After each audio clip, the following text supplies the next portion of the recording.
प्रणाम। कैसन मानी आप सब भोजपुरिया जगत के भैया चाचा माता बहन सबके बारंबार प्रणाम बा। हम धर्मेंद्र तिवारी लोकगीत गायक। एगो निवेदन बा, धर्मेंद्र तिवारी भजन गायक के नाम से एगो हमार चैनल बा। वो चैनल पर ये गीत जा रहा बा, भजन जा रहा बा। एक रुआ सब ज्यादा से ज्यादा सब्सक्राइब करें, शेयर करें, कमेंट करें कि तो राउर भाई राउर बेटा रुआ सबके प्यार दुलार पा सके। आई भजन के भाव बा।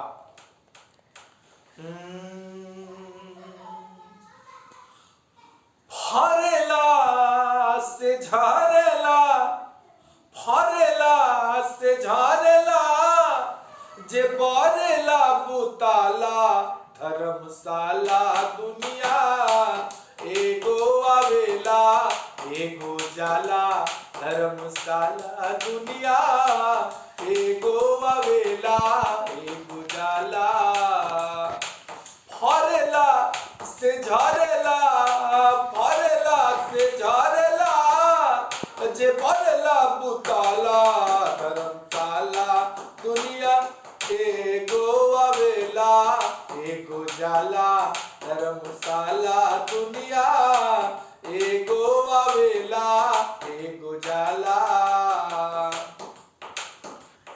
आई देखी के आइल के गइल, कितना महान महान व्यक्तित्व वाला लोग आइल आ चल गइल समय के नजाकत के देखते हुए। कैसे रावण ऐसन ज्ञानी, दुर्योधन अभिमानी, बाली लेखा सानियान कर्ण महादानी। रावण ऐसन ज्ञानी, दुर्योधन अभिमानी, बाली लेखा सानियान कर्ण महादानी। और खोजले निशान नाही, खोजले निशान नाही, एक कहूँ भेटाला धर्मशाला दुनिया।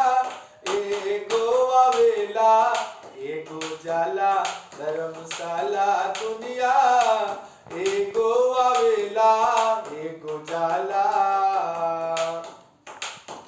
और के अवध सम्राट, अवध सम्राट चक्रवर्ती दशरथ जी, सुत श्री राम जेकर सर्व समर्थ जी।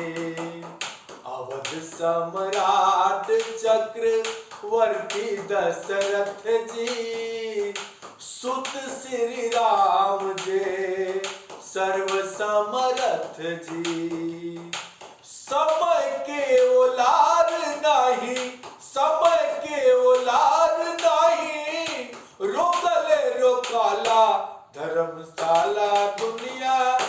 एगो आवेला एगो जाला धर्मशाला दुनिया। एगो आवेला एगो जाला।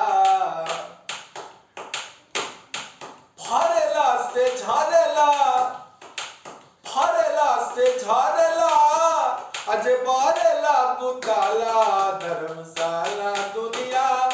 एगो आवेला एगो जाला धर्मशाला दुनिया। एगो आवेला एगो जाला धर्मशाला दुनिया। एगो आवेला।